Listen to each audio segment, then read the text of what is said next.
Злоупотребление полномочиями, дача взятки и ее получение, коммерческий подкуп, либо другое незаконное использование своего должностного положения. Все это коррупция. Собравшимся в зале молодым людям объясняют, как противостоять незаконным действиям и куда в таком случае нужно обратиться. Приходится во взрослой жизни часто сталкиваться с ситуациями, когда решить проблему просто так не получается. И тебе вроде бы как не просто даже намекают, а иногда открытым текстом говорят, что не получится решить проблему бесплатно, без подарка, без денег, каким-то законным путем. Так вот, для каждого из нас, как только вот эти вопросы возникают, мы должны для себя ответить, по какому пути мы пойдем. То есть дилемма, да, дилемма это всегда вот либо так, либо эдак. Коррупция – это дилемма. Когда не будет спроса, будут отсутствовать и предложения. Цель сессии – анализ уровня коррупции в субъектах СКФО, обсудить антикоррупционную политику, обозначить болевые точки и перспективы. Важный вопрос – роль молодежи в противодействии коррупции. Встреча проходит в формате диалога. Слушатели также выражают свои точки зрения и видение ситуации. Мешает учебе коррупция, грубо говоря. Кто хочет учиться, преподавателя, образно говорю, преподаватель не дает учиться. Милана Евлоева, выпускница вуза, делится, что сама не сталкивалась с беззаконием со стороны преподавателей. Но такие случаи не исключены в нашей республике, да и в целом по стране.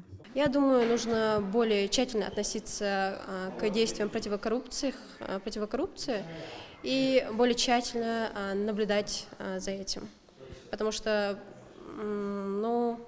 данных учреждений против коррупции я знаю только несколько, поэтому нужно их удвоять, больше чтобы было, и чтобы наблюдали за студентами именно. Входить, когда у них идет зачет, например, экзамен, слушать и относиться равноправно ко всем. На форуме ребятам напоминают, что коррупция наносит ущерб обществу в целом, подрывая доверие к госорганам, снижая эффективность госпрограмм, тормозя экономическое развитие и усугубляя социальное неравенство. Молодые люди, среди которых школьники и студенты, на таких площадках получают возможность внести свой вклад в антикоррупционную политику региона. Здесь будут рассматриваться лучшие молодежные проекты. По итогам рассмотрения данный проект уже будет... Мы будем рассматривать включение идеи молодежи, как бороться с коррупцией, в региональную антикоррупционную политику.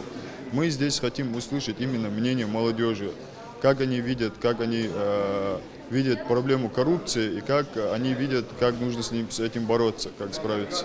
Отмечают, что коррупция не просто единичные случаи, а целая система. Она порождает цикл, приводит к недоверию, недоверие к неэффективности, неэффективность коррупции. И так по кругу. И борьба с незаконными действиями также постоянная и непрерывная работа.